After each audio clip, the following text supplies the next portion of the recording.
আসসালামু আলাইকুম। আশা করি যে যেখানে আছেন অনেক অনেক ভালো আছেন। আপনাদের দোয়ায় আলহামদুলিল্লাহ আমরাও ভালো আছি। বরাবরের মতো আজকেও আপনাদের সাথে আবারও একটি রেসিপি নিয়ে হাজির হয়ে গেলাম। আর আজকে আমি আপনাদের সাথে খুবই মজার একটি রেসিপি মিষ্টি কুমড়ার ভাজি।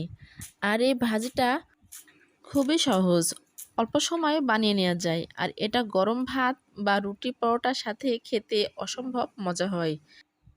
তাহলে বন্ধুরা, আমি এই ভাজিটা কিভাবে তৈরি করব সেটা আপনার মাঝে এবার শেয়ার করব। মিষ্টি কুমড়া ভাজিটা বানানোর জন্য লাগবে এখানে মিষ্টি কুমড়া। মিষ্টি কুমড়াটা চিকন চিকন করে কেটে ভালোভাবে ধুয়ে পরিষ্কার করে নিলাম। এবার মিষ্টি কুমড়া ভাজি করার জন্য প্রথমে চুলাতে বসিয়ে দেবো প্যানটা গরম হয়ে গেলে তার মধ্যে দিয়ে দেব তেল। পেঁয়াজ কুচি করে রাখছিলাম, সেই পেঁয়াজটা এবার দিয়ে দিলাম। তার সঙ্গে দিয়ে দিলাম 7-8টা চিরা কাঁচামরিচ দিয়ে ভালোভাবে আবার একটু নাড়াচাড়া করে 1 মিনিটের মতো ভেজে নেব। 1 মিনিট ভাজা হয়ে গেলে এর মধ্যে দিয়ে দেব রসুন।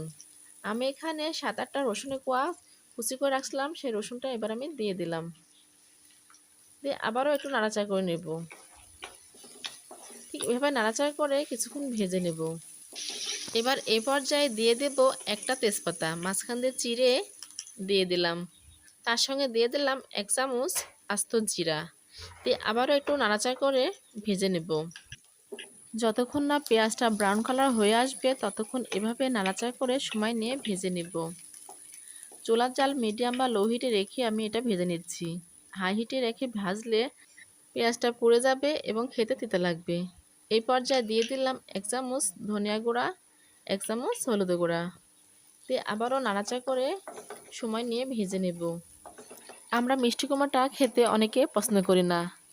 আমি যে ভাগে মিষ্টি কুমড়াটা ভাজি করলাম, এভাগে ভাজি করে রুটি বা পরোটার সঙ্গে সকালে নাস্তায় রাখলে যারা কুমড়া খেতে পছন্দ করে না তারাও মজা করে খেয়ে নেবে। পেঁয়াজটা ব্রাউন কালার করে ভাজা হয়ে গেছে।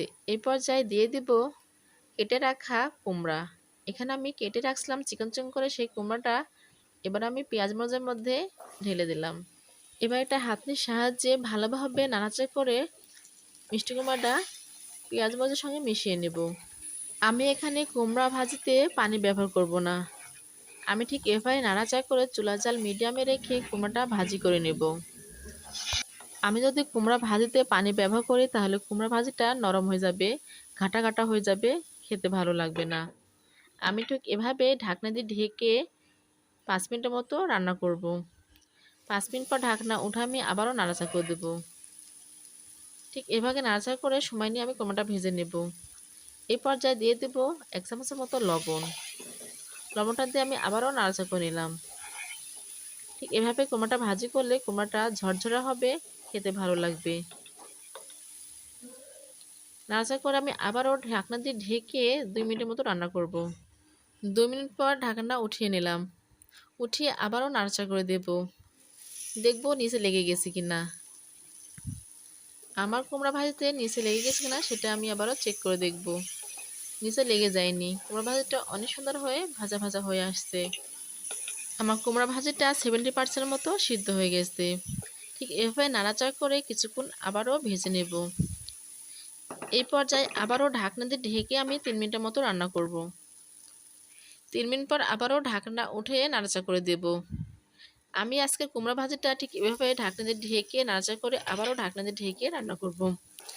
আর আমি এখানে কোনো পানি ব্যবহার করে নাই। এভাবে ঢাকনা দিয়ে ঢেকে চুলার জাল মিডিয়ামে রেখে ভাজিটা করতে হবে। এভাবে ভাজিটা করলে ভাজিটা ঝরঝরে হবে, রুটি পরোটা বা গরম ভাতের সাথে খেতে ভালো লাগবে। সেজন্য আমি এভাবে ভাজিটা নাড়াচাড়া করে ভেজে নেব। এই পর্যায়ে দিয়ে দেব 1 চামচ ঘি। আমি নামানোর আগে 1 চামচ ঘি দিয়ে নাড়াচাড়া করে ভাজিটা নামিয়ে নেব।